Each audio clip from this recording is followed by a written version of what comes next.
Hello and welcome to a live Kerfefe break on Deprogrammed with Keri Smith. I'm your host, Keri.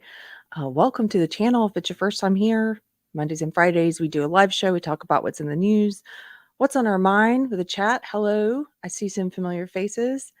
And sometimes we have guests. Lately, I've been doing a few more of these by myself to get used to it. I still have a fear of talking directly to the camera without someone to have a conversation with. So I'm getting over it though. It's getting a bit easier. So try things you're afraid of. Try things that you're afraid of because you can lessen your fear of them, and then there'll be other things you're afraid of that you can try. But welcome if you're here. I hope you're having a happy Friday. One quick announcement actually two announcements. If you're in the Georgetown, Texas area, one, last Friday, I made a mistake. I said I might see you at Poppy Fest because I was going to help my friend Julia Mann at her art booth to sell some of her art. And I drove to the town square in Georgetown after the show, and of course, realized there was no festival there, and I had the wrong weekend. so, so it's an ultimate boomer moment. Someone called it. Red Poppy Fest is this weekend. So if you're in Georgetown, Texas, I'll see you after the show. I'm going to be at Julia Mann's booth helping her sell some of her art. I hope you'll stop by. You can find her online at the Art of Julia Mann. I think on Instagram it's Julia Mann Real, and that'll be fun. The other Georgetown, Texas announcement is my church, which I talk about maybe quite a bit. Church on the Square. We have a new location. Our pastor and deacons found a new location. So if you would like to visit our church starting this Sunday, starting this weekend, we are going to be meeting in a new it's a Methodist church. They're letting us rent the space, and our service is going to be at 2 p.m. So we're no longer meeting at 10 a.m. in the guitar shop. We're meeting at 2 p.m. in, I think it's called St. John's. Wait, I should look this up so that I don't tell you the wrong place. You can find it on the Church on the Square website, but hold on. Let me just make sure I get this right. Because I would love to see you. I have met people from the Deprogrammed audience at my church before, which is pretty cool. Okay. Yes, it's St. John's Methodist Church at 311 East University Avenue. We're meeting there Sundays at 2:00 starting this weekend. And so if you're anywhere near Georgetown, you are welcome to come. It's a beautiful, beautiful church. So I'm pretty excited. We needed more space. Yeah, thank you, Adam. Tap the like button using Morse code. If you like the video, please feel free to like, share, leave a comment. Comments help the channel. And there's the YouTube channel. Thank you, Cheeky Mayor. Hello. There's the YouTube channel for my church. And if you like the video, please consider hitting like. And if you want to support the channel, we have a subscribe star. We have YouTube memberships here on YouTube. We have a locals and a Patreon. And I appreciate all the wrong thinkers who contribute. If you were here Wednesday night, we did a show about viral videos. Mystery Chris is my Wednesday night co-host, and we had a really fun show. And then YouTube took it down. We got a copyright strike. So we've appealed. It could take up to 30 days to hear back. In the meantime, you can watch that video on Rumble. Or we may end up, if we don't win the appeal, we'll just cut out the section and we'll put it back up as a new video. So that's what happened to that video. Yeah, bros, and we are right thinkers. We are. Well, I say wrong thinker because sort of inspired by some of the dystopian novels, wrong speak. The idea of wrong speak is anything that's not supported, that doesn't support the current narrative.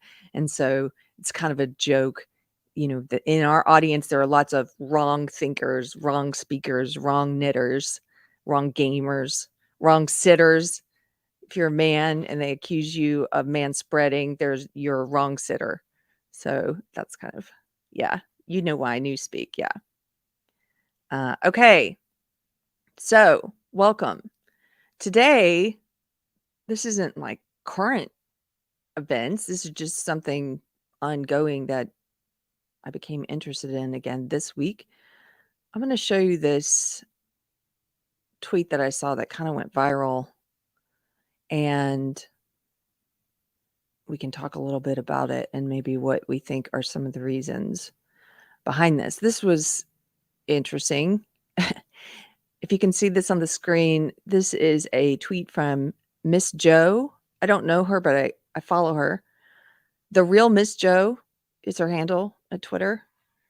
And she included a graph here from the New York Times, from an article in the New York Times about antidepressants. And she says, white women, what on earth? What is wrong with their lives that they have to medicate so much? Sold a dream of you can have it all and then find out that having a fading career and 2 cats is not enough. Pretty spot on, I think, in what she's saying there, but we'll get into it. So here's the chart. This is the demographics of long-term antidepressants. And the New York Times article that this was in, the headline there, if you want to go and read the article, was many people taking antidepressants discover that they cannot quit. And in the course of that article, they included this graph. And this is pretty crazy. Let's look at the bottom of the graph here. We just see the section from the years 2000 to 2015. And they have it broken up by minority men 45 plus, minority women 45 plus, younger adults, white men 45 plus, and then white women 45 plus. And you can see all of these numbers are increasing, except younger adults kind of went down a little in 2015, which is surprising to me, honestly. I bet if we saw all the way through 2020, it would be up again, because we know that, especially during the COVID years, the number of young adults, the number of children with depression, anxiety, things like that really skyrocketed. But so this goes through 2015, and the crazy thing here, the crazy growth is, look at the number of white women over 45 who are taking antidepressants. You've got the next highest group is white men over 45, and they're at like around 3 million. Look at this. White women over 45, they're up around 9-10 million of them on antidepressants. It says older white women account for 58% of adults who have used antidepressants for at least 5 years. That graph is almost off the chart. This is where the expression off the chart comes from. It's so high. If you're just listening to this, you can't see it. It's really stunning to look at. This is why graphs and charts are great sometimes, because they help you to conceptualize data and information. It is almost off the chart. There's something going on here. Something going on with women, white women in particular, but with women. Here, I'm gonna scroll down just a little bit. She says, there is also evidence from many areas. The American Psychological Association has looked at the difference between men and women in antidepressant usage. Again, it is clear. Also shocking is that 12.7% of all Americans over the age of 12 take antidepressants. Apparently, people are using this to say that whites make up 75% of the population in the US, yet they were more than 75% of the population in the US in 2000 in the first year of this analysis. So she's explaining it's still growing. The numbers are still growing. They're still skyrocketing, even if you're looking at this, per capita as a percentage of the population. It's just insane. Okay. So Lissa says, yeah, I got thoughts. I do too. Let me just scroll through and see if I missed any chats that you guys. Would Keri float away without a hat on? No, I've done many shows without a hat.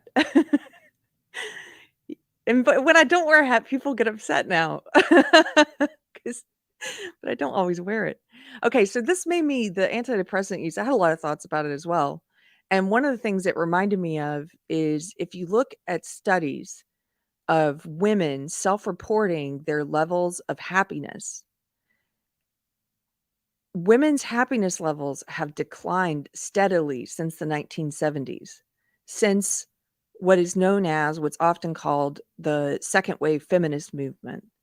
So this is when second wave is when first wave, if you're not familiar with the way that feminists conceptualize these different movements of feminism, first wave was the suffragettes. That was the women who were fighting for the right to vote, for equality under the law, the right to take out a loan in their name and own property and to be able to vote, and for legal equality under the law. Second wave feminism in the 1960s and 70s was more cultural. It was women. This is where the myth about bra burning came from, that there were women burning bras, and it was sort of this cultural feminist revolution with women saying, we want to be in the workforce and we want to be treated equally culturally, and at a societal level there's still this prejudice against us, which I believe some of that's very true. There's always a kernel of truth in these movements. And so women were fighting, to be able to culturally, for culture to change so that it was more common for women to go to college and to get a job, and to move into these spheres socially. And there was a book that kind of kicked some of this off. It's really interesting. I read this book. My minor was women's studies years ago in college, and I read The Feminine Mystique by Betty Friedan, which was a really important, like, seminal feminist book. It was written in the late 50s. And in that book, she talks about the problem that has no name. And she talks about how a lot of women, a lot of housewives at the time, have this sort of malaise and this depression and this unhappiness with life because they feel constrained by being housewives. And so that kind of led into, that was the late 50s, that led into the 60s and 70s, and this second wave feminist movement where the idea was, we need to break down this, the glass ceiling, and we need to break these cultural barriers that prevent women from going to college in the same numbers as men, or having careers in the same numbers as men. And so that happened. Women entered the workforce. And now, if you look at that time, though, from the 1970s, you skip ahead all these decades later, did women's happiness level increase? Was the hypothesis correct? Like, if we break down these cultural barriers and we start to see this same numbers or higher numbers of women, now it's higher numbers of women that go to college than men. If we start to see the same amount of women or higher go to college, get careers, was the hypothesis correct? Did that fix the malaise? Are we happier now? And the answer is no.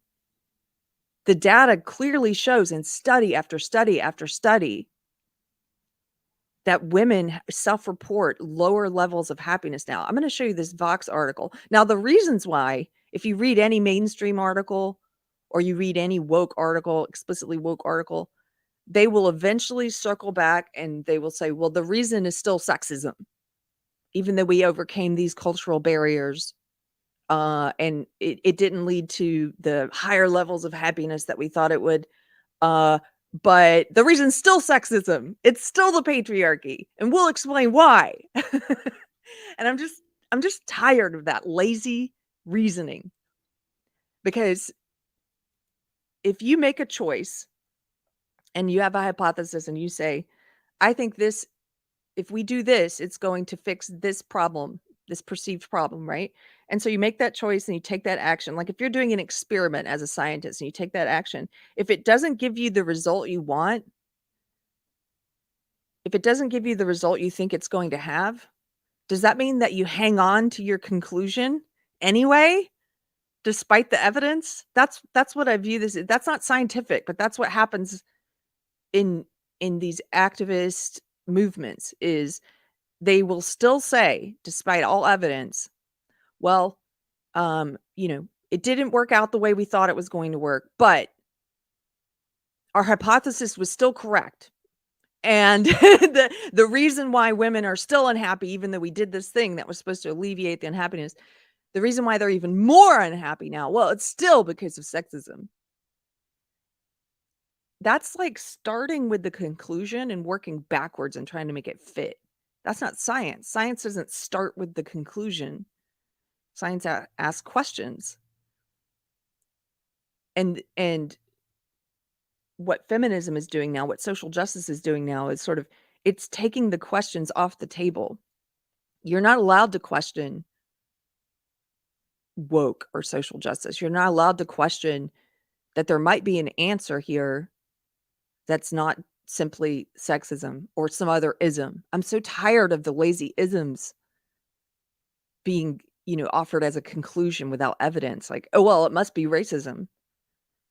A great example was Kamala Harris, our vice president, saying that because there are larger numbers of Black women who died during childbirth than there are white women who died during childbirth, it must be racism. That's not science. You have to actually ask questions and gather evidence and then come to a conclusion. You can't start with the conclusion and work backwards and try to make it fit.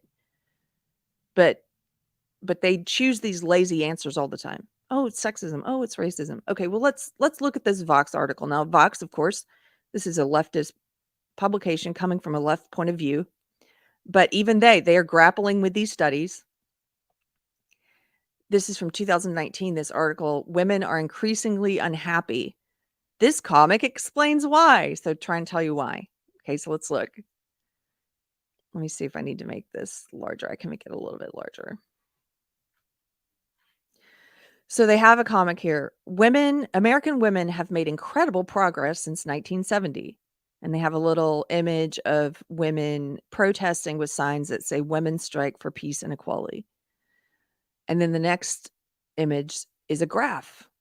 And it's a graph of what we're talking about.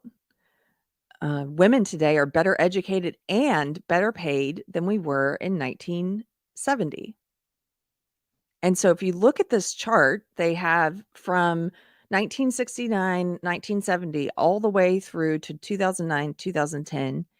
And they show the numbers of women and the numbers of men with a master's degree. And you can see here that right about the 1970s, 1980s, that women just skyrocketed. There are so many more women now who are getting master's degrees than men. Oh, something went wrong. This isn't.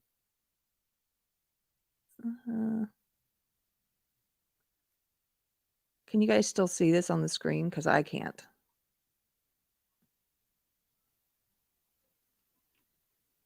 Hold on. Sorry about that. Let me reshare it. Okay, I can see it again. Okay, so the numbers of women who are going to college, who are getting master's degrees is significantly larger than the number of men who are doing so now. Okay, so we crossed that barrier that women were fighting for in the 70s. So let's go to the next image here in their cartoon. We have more support in our work at home as well as more opportunities outside the home. And there's an image of a woman cleaning, and also it looks like a work satchel and a coffee.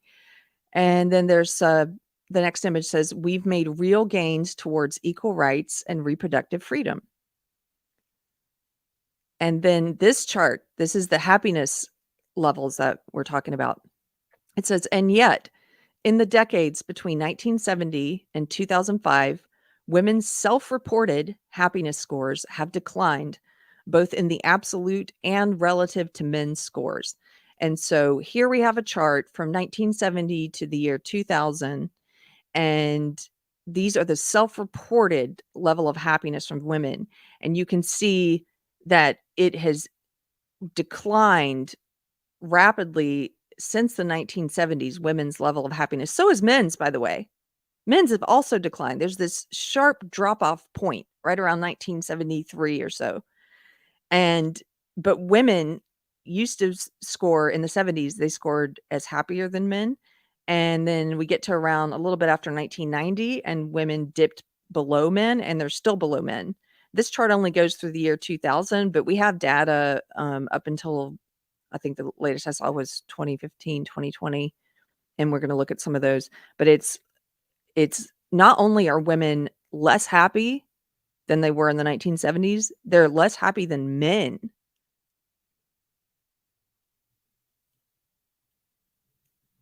So on this little graph, they say there isn't any more recent data on this phenomenon. This is an older article, and there is more recent data, but it says, but additional studies have shown trends in women's psychology that help to answer the troubling question. If women have made so many substantive gains in the last 50 years, why are we less happy? One culprit might be women's changing expectations as our opportunities in life and work increased. So did our opportunities to compare ourselves not just to other women, but to the men around us. Okay, I think they're sort of on the right page here a little bit in terms of women's changing expectations, but I think they've got a huge blind spot. Because what I would say about women's expectations is we've started we've started telling little girls this we've started pushing this propaganda on them that the future is female. How many times have you seen that phrase? We've started pushing this propaganda on them like women can do science too, girls can do math too. I've talked about this before. I am so glad I didn't grow up at a time when that propaganda was being pushed, because what happens when you're hearing as a child, women can do this too. Women are great. Women are, and women are oppressed and we need to fix this oppression, and women are this and that. I didn't have those thoughts as a child. I never thought, there was no one telling me. I wasn't aware that I couldn't do science and math, or, I wasn't aware that I was an oppressed victim. Not until I went to college. That's when I picked up social justice. That's when I picked up the feminist part of social justice. But I didn't get that messaging as a kid. And I think people around my age, we grew up in this golden era of where liberalism had progressed our culture to a point where we were more about looking at people as individuals and not as, oppressed groups or oppressor groups. And we hadn't yet started regressing in the ways that we have now. And so I wasn't getting all that messaging. And guess what? I went to a science and math school. I went to a boarding school that you had to apply to get in. It was a more rigorous school than the college. I went to Duke University, which is a great university, but my science and math high school was more rigorous than Duke. And I don't know if I would have made it to that school if I was constantly getting inundated with messaging from a young age that there was something different about women, and that, society treated us differently, and that some people thought we couldn't do science and math. And like, I didn't get all that crap, all that brainwashing until later. And I'm so glad.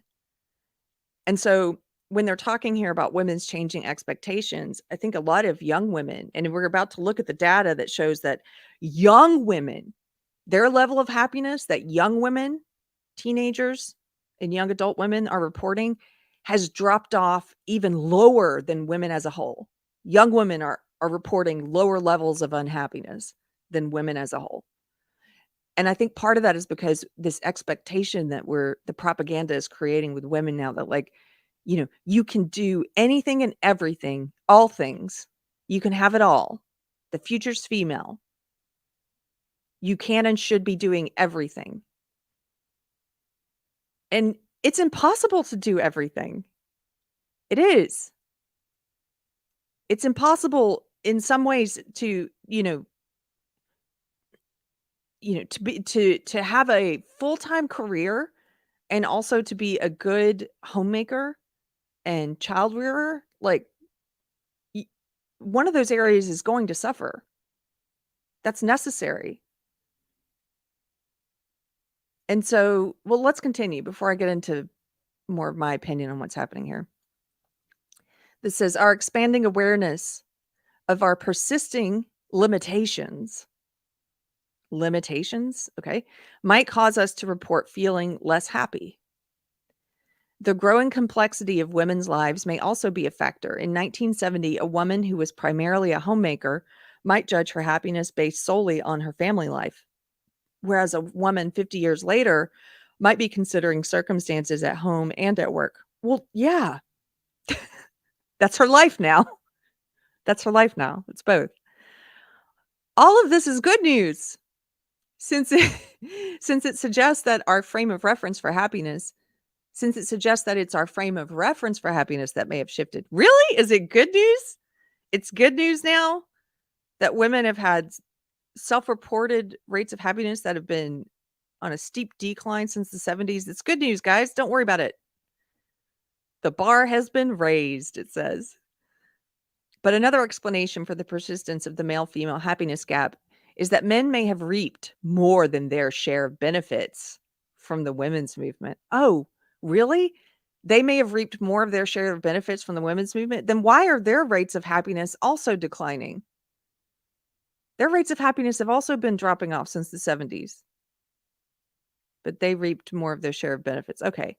Marriage economists Betsy Stevenson and Justin Wolfers speculate that while men enjoyed the spoils of the sexual revolution, they are far less impacted by the decline of traditional families and rising economic inequality. Are they?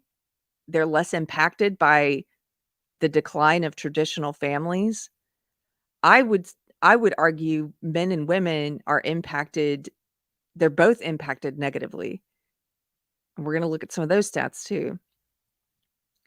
And although men's contributions have increased, women still do, on average, more than twice the housework that men do, according to leading family researcher Scott Coltrane.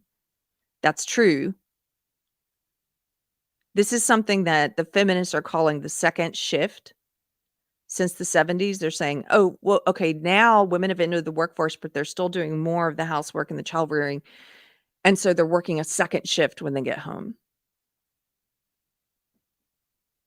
Because women's increasing participation in the workforce has not been met with proportionally decreasing responsibilities at home, many women are now forced to work what sociologists Arlie Russell Hochschild and Anne Machung called the second shift that cuts into our leisure time. This exposes some of the work we still need to do. Until we can enjoy real equality in every sphere, women's happiness is bound to lag behind men's. So you can see here where they're headed with this. They're basically saying, well, it must be the reason why women are unhappy is because men have reaped benefits of us entering the workplace, and that we won't be free of the patriarchy and sexism. We won't be free to have higher levels of happiness until men start doing equal amounts of housework and child rearing. And then we'll all be super happy and equal. And they've got a little rainbow pyramid here for women. And at the bottom, oh, this is an interesting little pyramid. It looks like they're saying the foundation of women's happiness at the bottom is bodily autonomy, then safety, then justice, then education, then work, and then home. That's their order of priorities. I think this pyramid is upside down. I think home might be at the bottom. I think your family and the things that really matter in life might be the foundation of your happiness, not some little extra perk at the top.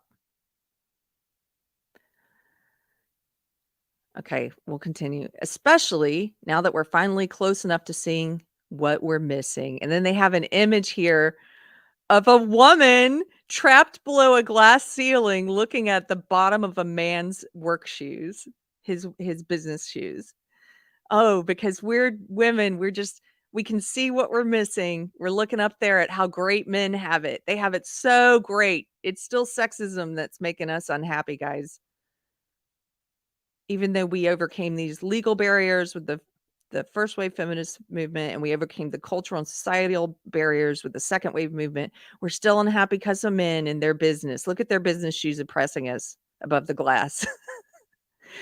Look at all that we're just that woman just peering into all that she's missing and how great men have it. They got it so great.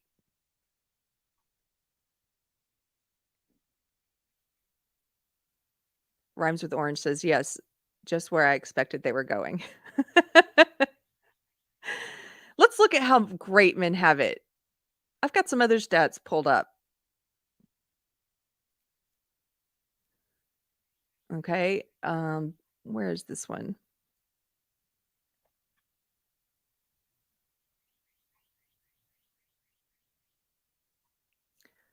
Can you guys see this one? This is from the American Enterprise Institute,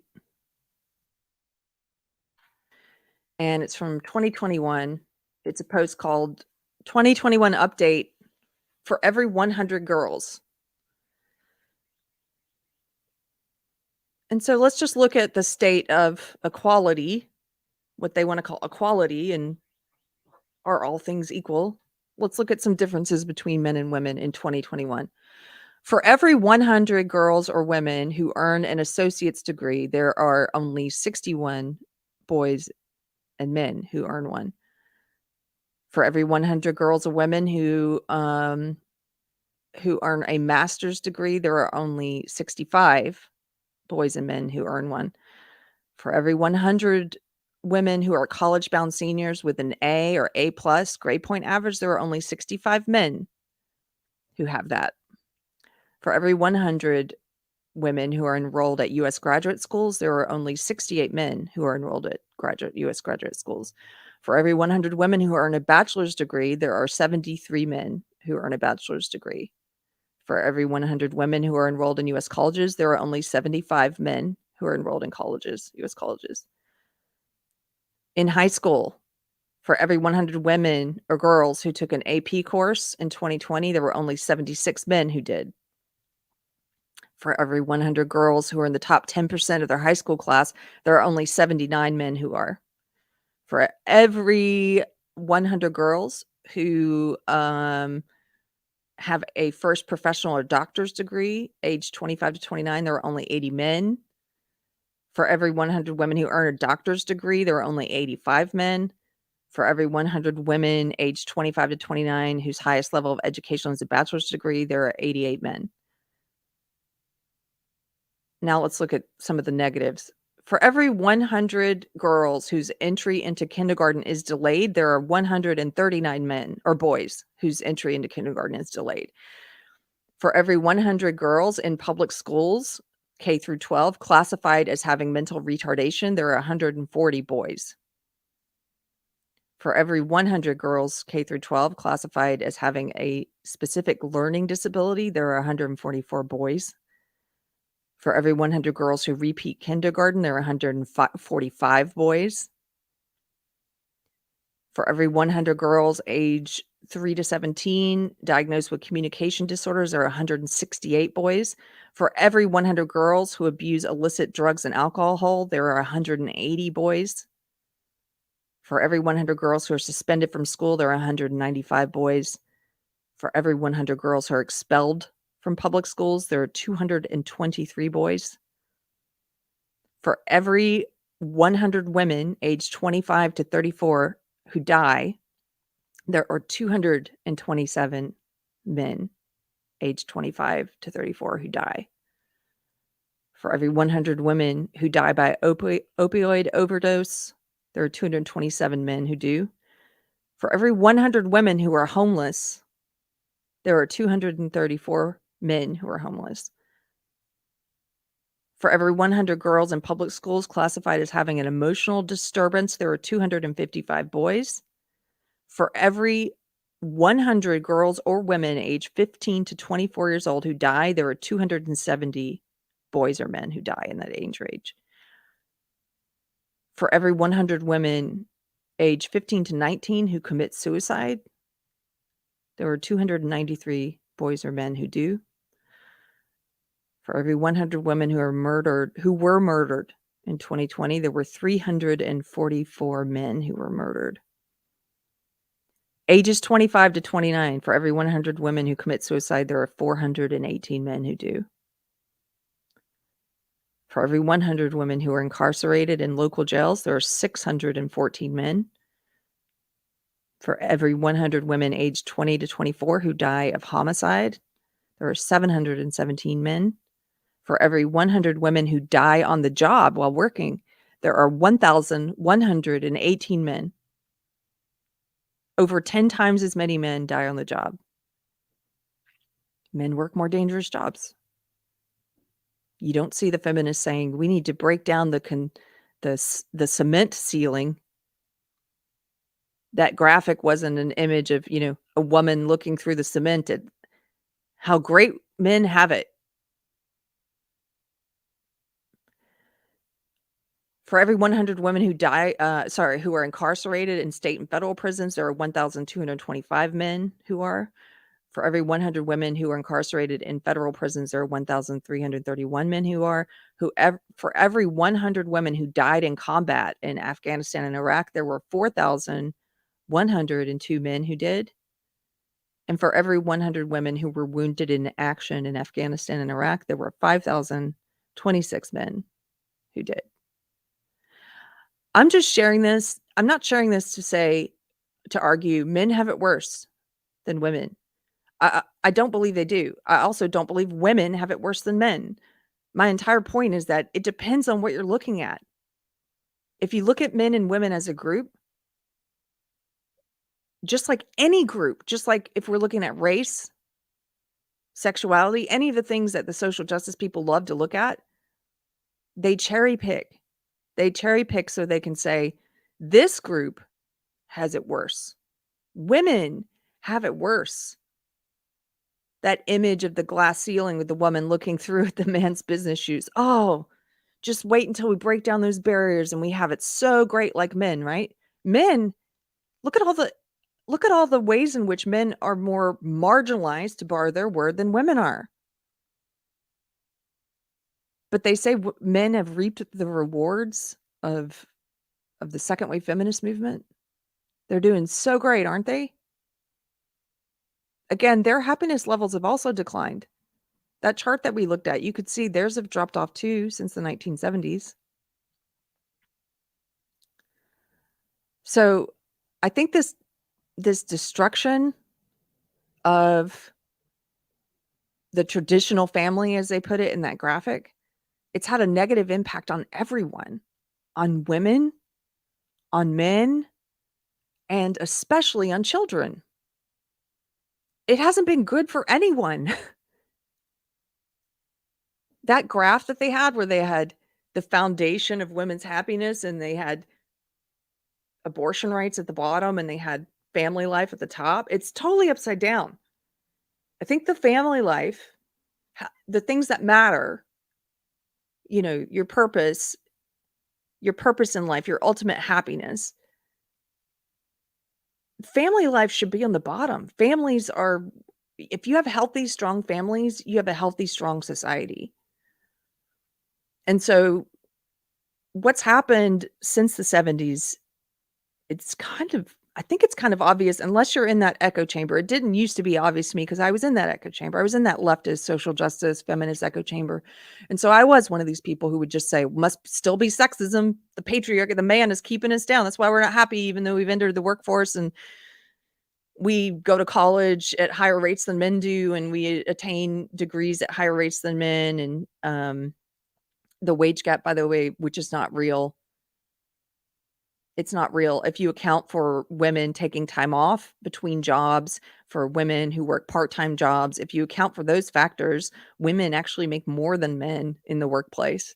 Google, a few years ago, Google did an internal audit because they assumed that due to patriarchy and sexism that they were probably paying their female engineers less than their male engineers. And so they did an internal audit and they announced they were doing it. It's kind of funny.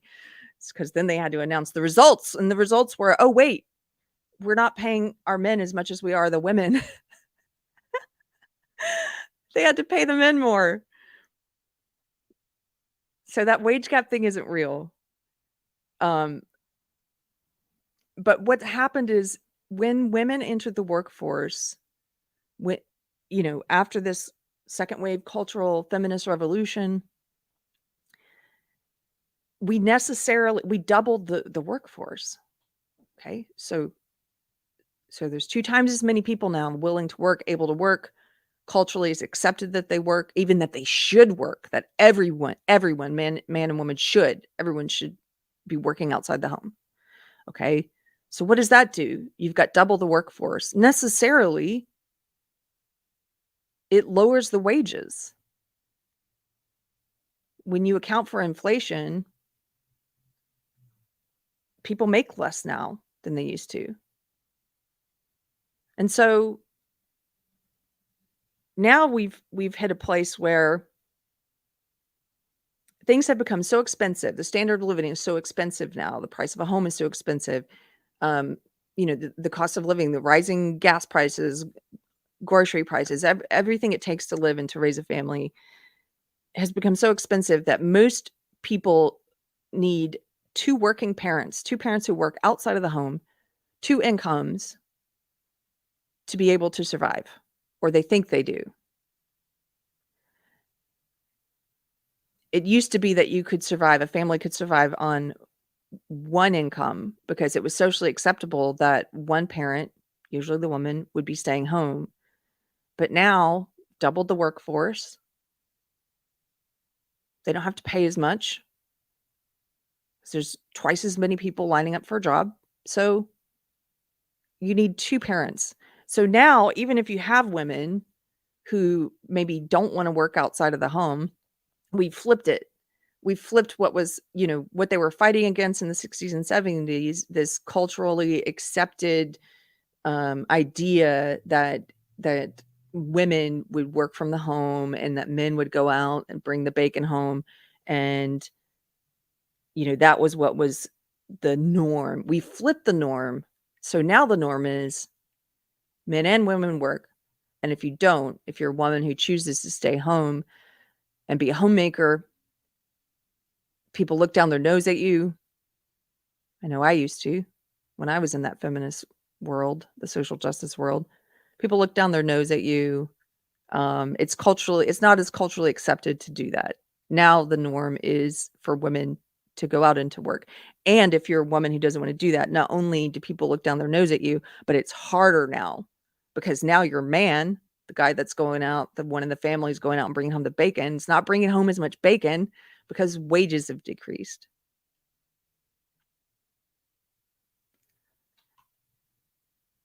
So I suspect that there are a lot of women now who might prefer to be homemakers, but in the same way that Betty Friedan in The Feminine Mystique in the late 50s, the same way that she was talking about how it was just the norm and people didn't question it, that, you would be a homemaker if you're a woman. We flipped it. So now women are being raised with this idea, this cultural norm that they will work outside the home and they don't question it.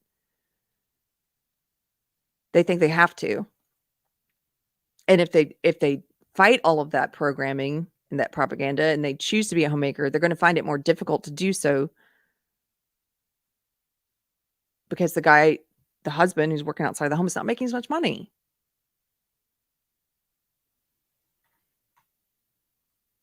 But you won't see any of these mainstream articles like that Vox piece we just looked at. You won't see them saying, hey, maybe the rapidly declining levels of happiness, of self-reported happiness for women is related to the fact that in thinking that we were giving women more choices, which we were, to be able to choose to have a career or not. In doing that, we went so far as to make it expected and necessary for them to do that. Now they have, once again, fewer choices. They're constrained. They have to work outside the home. It's the cultural norm, cultural forces, societal judgment. Everything is geared towards making them think that's what you're supposed to do. And then practically, it's harder for them if they don't do that.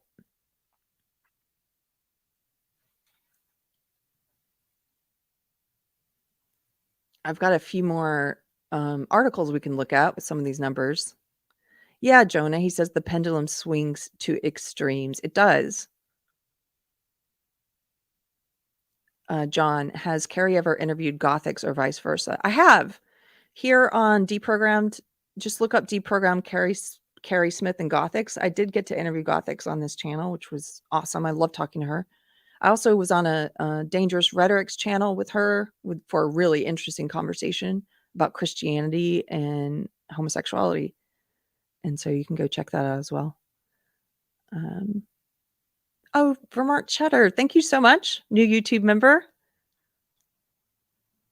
Your profile image there is making me hungry. Thanks for the cheese image. Hey, Sarah. Sarah Higdon's here. She says, OMG, you're doing the show alone today. I am. I've been trying it more and more. Okay. Someone says, "I thought you hate bacon." I do. It's a bring it home the bacon. It's this expression, you know that. And then Cheeky Mayor, our mod, says, "I would prefer to be a homemaker with a quilting side business." Yeah, I think there are a lot of women who are kind of rethinking this whole second wave feminist movement and what it led to, even though, they say the road to hell is paved with good intentions, even though there were good intentions, right? Let's open up more choices for women. Um, it doesn't mean that the intentions were bad, but if you look at the results of that and the consequences, a truth teller would be open to saying, well, has it been for the cumulative good of women or of families or of society? And I would argue it has not. And you can see that in the women's self-reported levels of happiness and in men's. Thank you, Cheeky Mare. She threw up a link there to the Gothics interview. Okay, I've got a couple more of these that we can share. This one.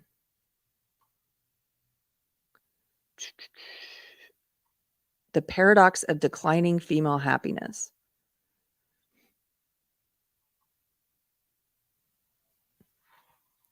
So this is from Journalist Resource, and it's a 2013 article, and it's talking about one of the studies. And again, this is many, many studies. They all show the same thing, that since the 1970s, women have been reporting levels of happiness that are just steadily on the decline. So, the paradox of declining female happiness, 2009 study in American Economic Journal exploring why American women's happiness has decreased relative to men's from 1972 to 2006. Various studies have shown that by many absolute measures, life has greatly improved for American women. These include increased college attendance, like we said, and smaller wage gaps. There's no wage gap. We're going to do a whole nother episode on that. There's no wage gap. There is actually a small gap, and it's that women make more than men. If you compare the same groups, women and men who've never taken time off from their career, because what they do to get to the wage gap, the short version is this: they compare all men and all women, and they don't account for, well, what if that woman took 15 years off to raise kids and then re-entered the workforce? She necessarily is not going to be making the same as a man her age who never took time off. Because you get promotions and you get raises, but if you're consistently in the workforce. So of course, people who take years off or a decade off are not going to be able to rejoin at the same level as people who never took the time off. If you look and compare the correct groups, they also put all women who work part-time in there. Women who work part-time and part-time choose to stay at home and raise kids or do housework. They put them in there and they say women make less than men. Well, yeah, you're comparing part-time workers to full-time workers. If you compare the same groups, men and women with the same level of educational achievement, who've never taken time off, who work full-time in the same area, women make more. But that's a wage gap they don't want to talk about. Okay. It says, however, these absolute gains may or may not mean an overall improvement in women's happiness and personal sense of well-being. The media debate over these issues was crystallized with the publication of the 2012 article, quote, "Why Women Still Can't Have It All," in The Atlantic. I can guarantee you that article probably came around to saying it's because of men and because of the patriarchy, and just like the Vox piece, it's like, and it's because women have a second shift, and until men start pulling the weight, we still have all these cultural barriers, and men have to pull the weight in the kitchen, right? And then we'll all be happy. A 2009 study from researchers at the Wharton School of Business at the University of Pennsylvania looked at what they determined to be measures of subjective well-being for women. The study, The Paradox of Declining Female Happiness, published in the American Economic Journal, analyzed data from 35 years of the U.S. General Social Survey. The study's findings included, we'll just look at some of these bullet points. Women's happiness decreased relative to men's over the period between 1972 to 2006.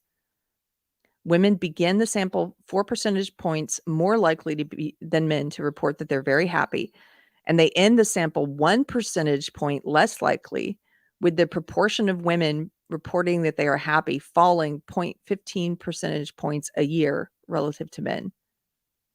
Women became more likely to report being unhappy. Women were 1 percentage point less likely than men to say that they were not too happy at the beginning of the sample. By 2006, women were 1 percentage point more likely to report being in this category.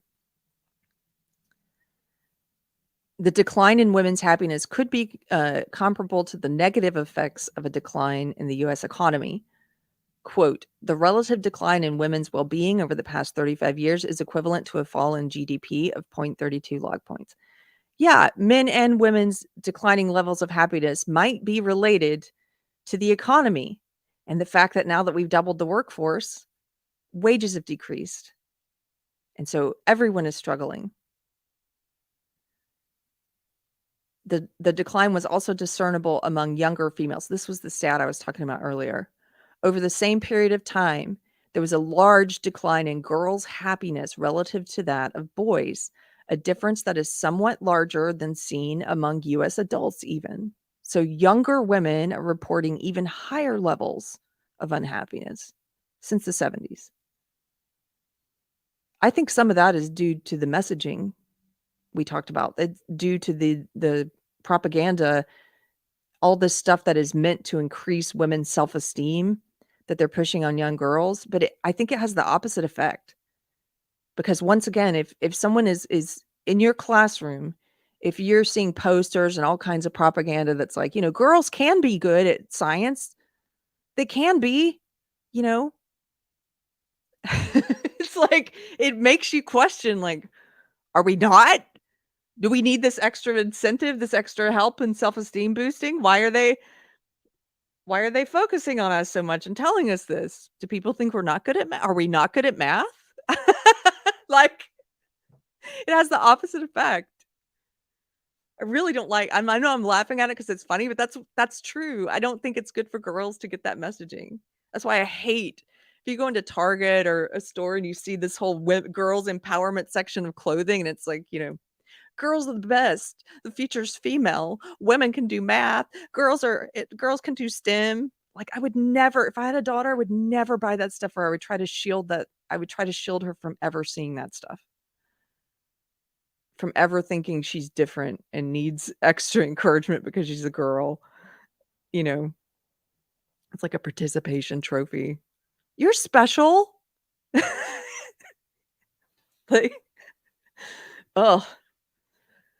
After controlling for other various indicators, the decline in happiness cannot be explained by the peaking optimism of those participating in the women's movement in the 1970s.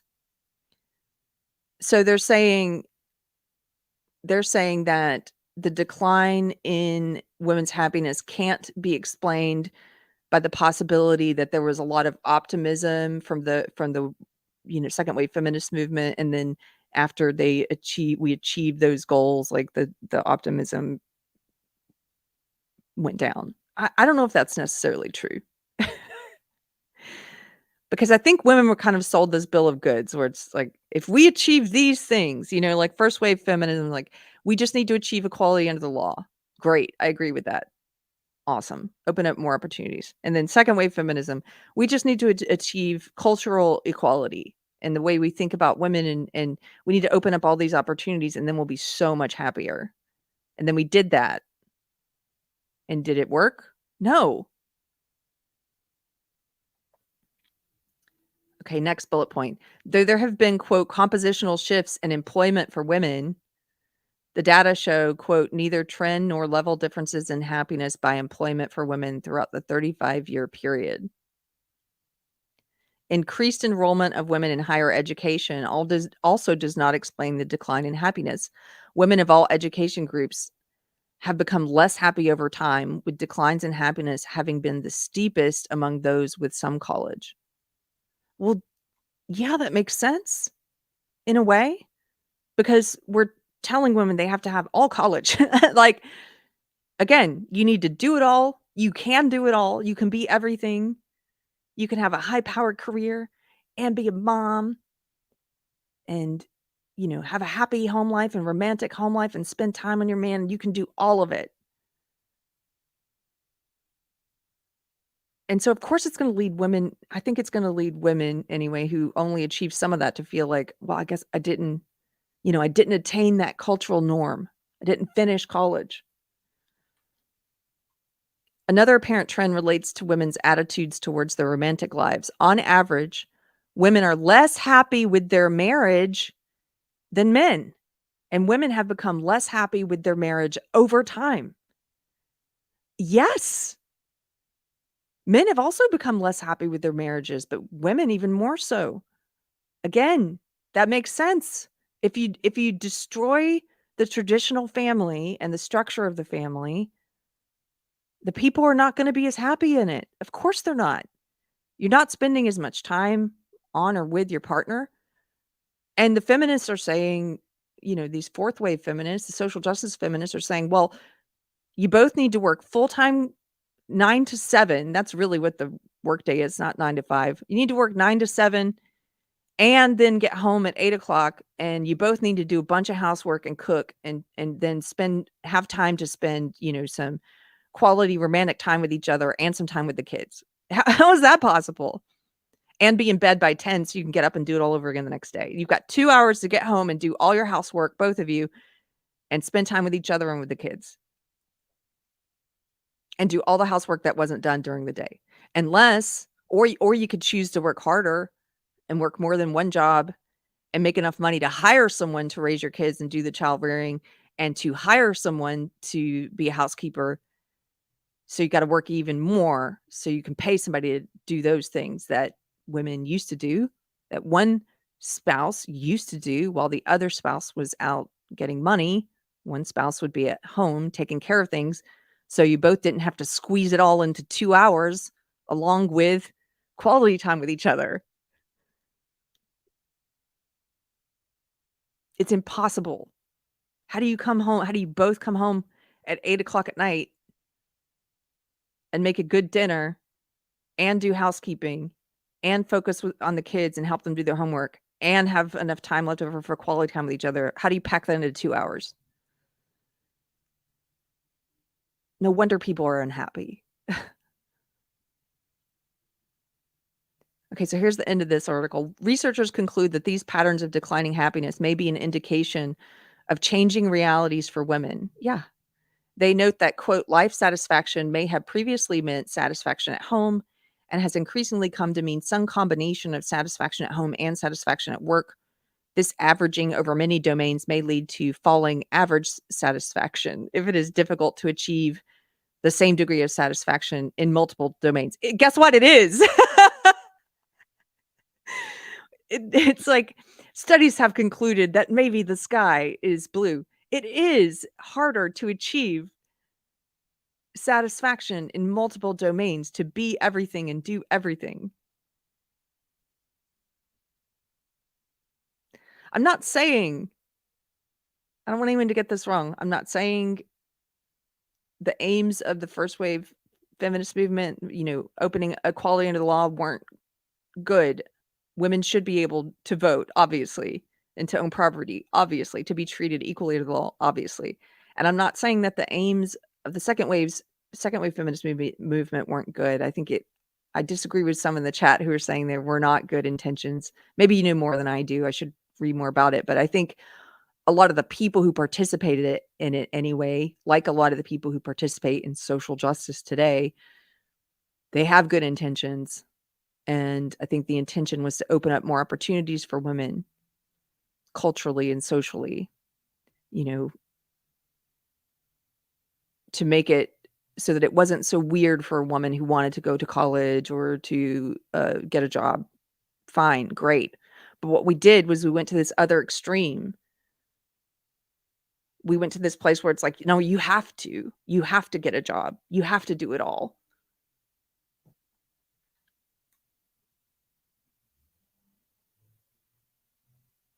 I'm just looking at the chat. Jonah says, what about home repairs or home improvements where the company says our employees will arrive sometime between 1 p.m. and 5 p.m., but both parents work? Yeah, exactly. There's no one at home now for if both parents are working, for contractors, for all the various things that need to happen at the home during the day, unless you're both busting your butt and working overtime or have multiple jobs so that you can hire someone to be at home during the day. Yarn Witch, thank you for the super chat. Thank you so much for the $10 super chat. Says, I was hired help for the children many times through my life. It was horrid for the kids because I became the parent, but then I would be let go because the kids got too old and then the children felt abandoned. Yeah, they're forming these emotional parental-like attachments to the hired help. That's what's necessarily happening.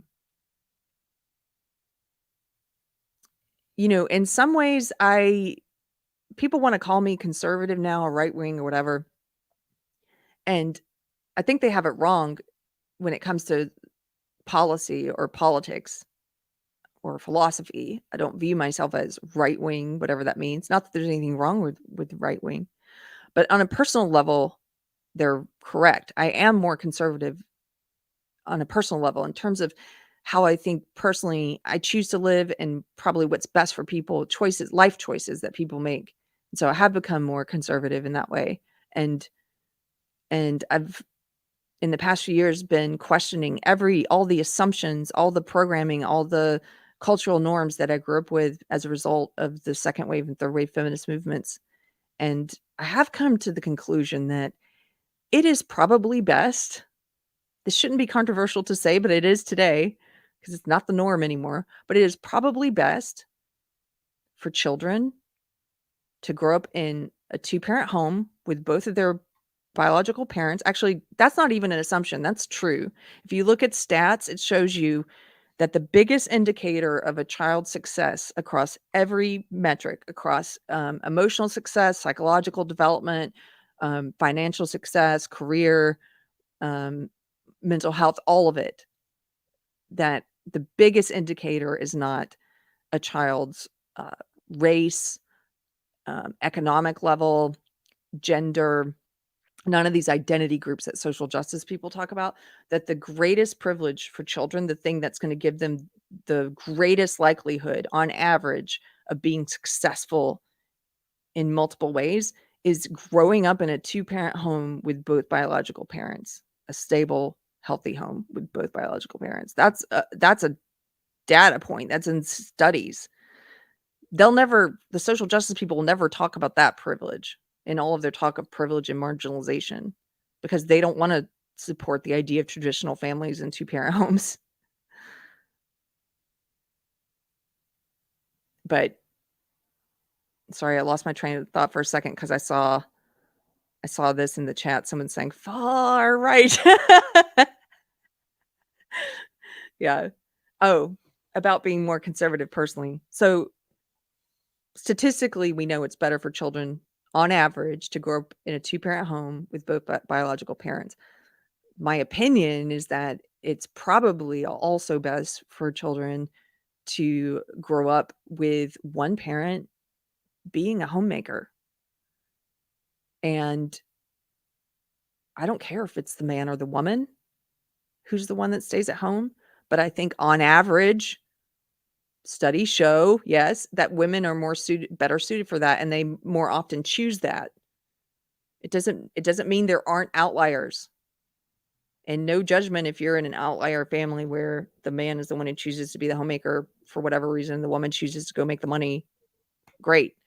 But I think that kids need one parent who's at home and I think families need that. Because you think about the breadwinner, the bacon winner, and then when they get home, all that stuff that two working parents are trying to cram into 2 hours out of their day, you don't have to cram a bunch of that stuff into those 2 hours because one parent has been home all day doing the housework, taking care of those things, having dinner already made so that the two of you aren't getting home like, now the second shift, let's split it up equally. let's do the cleaning and the housework and cook the dinner and do the kids' homework, help them with the homework. And a lot of that's already been done because that's the role of one of the partners. So society wants to call this a more conservative personal view, but okay, if it's more conservative, it is. I think it's better. I think everyone's happier and healthier. And I think it's better for the children if you have kids. So I don't know how we get back there. I don't know how we get back there culturally. Like, how do we roll things back? I don't think it's the government is involved. They stick their nose in too many things already. It's not the government's job. Culturally, we have to change things. We have to make it so if we think this is the best way of living, we have to make it so that more people, more women, and more families come to understand you can do this. And it's going to be a struggle at first because we've doubled the workforce. And so wages are less for that one parent who's working outside the home. But I think you just have to figure out how to make it work, get out of the system. My husband and I were talking about this. A lot of young people aren't raised with any, I wasn't raised with any knowledge of how to handle finances. You know, I went to a great school. I mentioned I went to a great a science and math high school. I went to Duke University, but I wasn't learning a lot of practical skills. I was in women's studies. I wasn't learning about some basics like, hey, don't live on credit because it makes you somebody's slave. Don't take out that credit card if you don't need it. I wasn't learning those things when I should have been learning. I didn't learn those things until later. Use cash. Always have the cash to pay for what you're buying. Own property. I think you can get out of that that necessity of having to have two parents working and 2 9 to 7 jobs if you start to change the way in which you live financially and start to make wiser decisions financially and scrimp and save, and it doesn't have to look the same way for everyone. Yes, Dave Ramsey. Thank you, Cheeky Mayor. I was trying to think of it. Dave Ramsey is someone I discovered late in life. I wish I'd discovered him earlier. He has a YouTube channel. Go check him out. He's great at teaching. If you are a person like me who never learned home economics, like, yes, Shagsworth. Hey, Shags. He says, bring back home economics in high school. Absolutely. But go check out Dave Ramsey because he has a lot of tips on this. And I'm at a place now where I have paid off my college debt. And my husband is much better with money.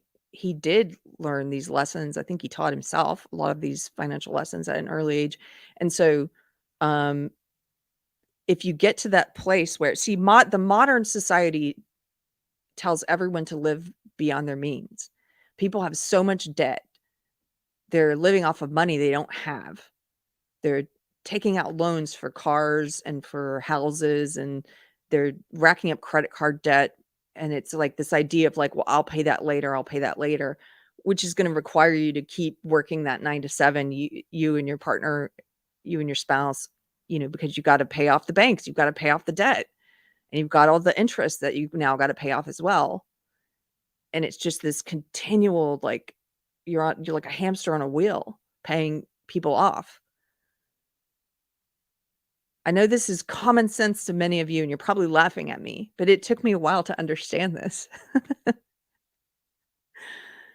If you get off of any one of those loans, or like once you've paid them off and you're able to not take out another one for something, it is great freedom to not have a car payment, to own your car flat out, right? Buy a used car. That's what Dave Ramsey says. Buy a used car. We recently, my husband and I, a year ago, we traded in our 2 vehicles and that we owned, and we were able to purchase 3 used vehicles. And they're practically make sense for us. 2 for him because for his job, he's a musician, he travels. He has a van now that he's fixed up, that he's put a bed in, he's tricked it out. So if he's on a long trip or if we're on a trip together, we can sleep in the van, not have to pay for hotels. It's an old van. It doesn't matter. Who cares how old it is? And then he also got a Prius. So if he's doing gigs where he has to drive quite a bit, but he's not spending the night, or he has a place to stay, then it saves on gas.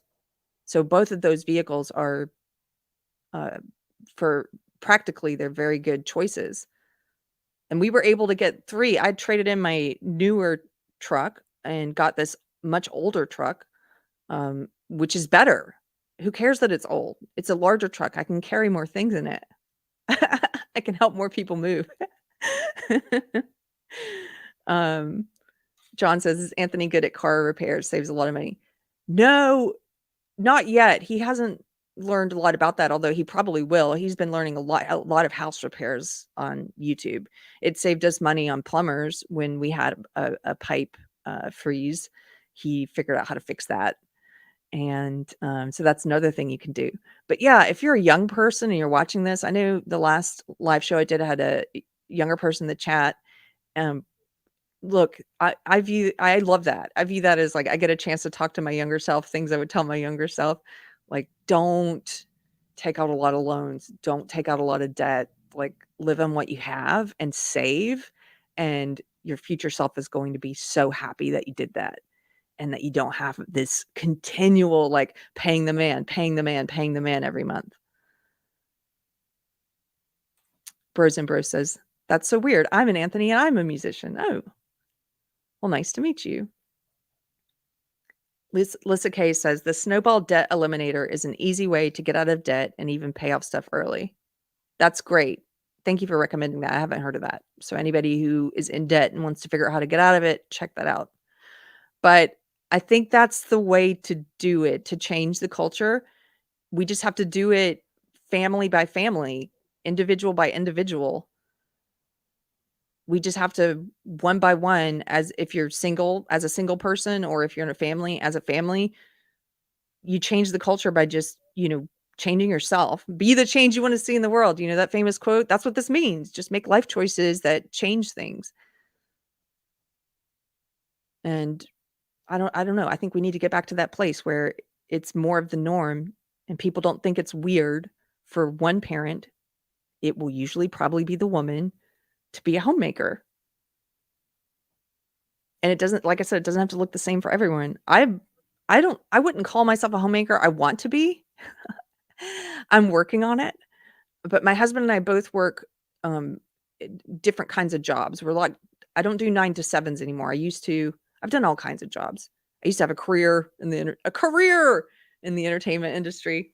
And then when I left that, I worked, some 9 to 5 or 9 to 7 kind of, customer service jobs. And then now I piecemeal, like, a variety of gig jobs, and they're unusual, and they're not, and, like, I work all day on Saturdays is one of my jobs, and so I'm still working, but I have a lot because and he's a musician. So we have a lot more free time, I think, than most modern day families do who are tied into the 9 to 7, because the kind of work and the kind of jobs we do allow us to be home together more often, or on the road together for his gigs or something. Um, and that's working for us. But the only reason we're able to do that is because of paying off debt and not taking out new debt. That's the only reason. If we had debt to pay off, we'd still be on that hamster wheel. Hey, Force Light. Force Light Entertainment for $4.99 says, "Personally, I believe the sexual revolution was the biggest lie and the most damaging to society of anything." I think you might be right. I have to think about it more, but I think you might be right. Um, I did have one more. I'm gonna have to call it an early day today because I've got to go help my friend Julia sell her art.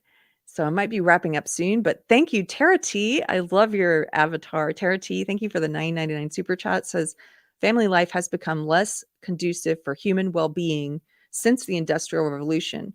Women used to do all their responsibilities together with their female relatives. Today it's isolating." Yes. Camille Paglia talks about this. I may have pronounced her name wrong. She talks about this a lot, about how women used to have, like, these women's spaces where they'd all be doing the laundry together. They did a lot of child rearing together. Even as a young kid, it was a little different, at my grandma's house. I remember because she did all of her own. I've mentioned her and my grandfather before, but they had a big a huge garden, and they grew most of their own food. She did a lot of canning and pickling, and all the women would come over. I remember as a kid just sitting around her kitchen table with my sister and brother and my aunt and maybe some of my grandma's friends, just breaking beans, doing things to help her with canning, shucking corn. The women would get together and do these jobs in a social environment, and the way in which we live now, it is so isolating. It's like this family here, this family here. um I also would encourage people to try and form a community wherever they are, like whether you're in a rural area or you're in a city. Try and create those environments for yourself where you are doing stuff with women. I want to do more of that.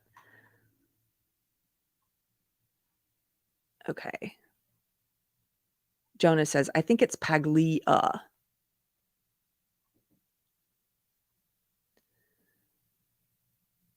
Okay, guys. I know it's early, but I think I'm gonna wrap this one up. If you are in Georgetown, come and say hello. There's gonna be a lot of vendors there today at Poppy Fest. Come and find Julia Mann's booth. She's gonna be selling her art.